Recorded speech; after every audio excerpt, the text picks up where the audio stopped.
माशाल्लाह।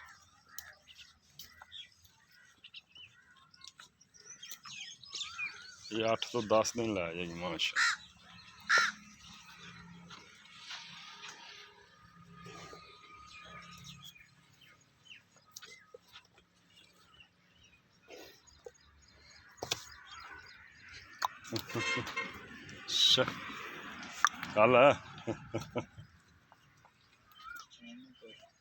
चल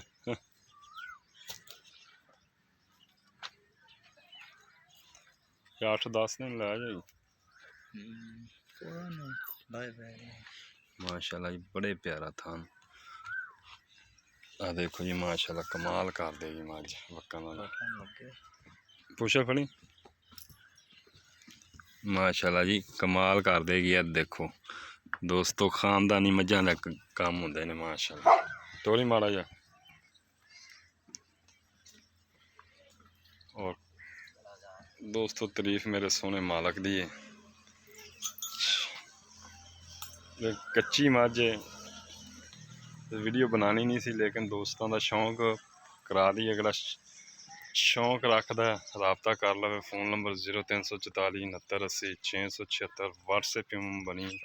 बिल्लियाँ अखां कुंडा सिंह माशाल्लाह कद कमाल वंडा कमाल हर पासों कमाल।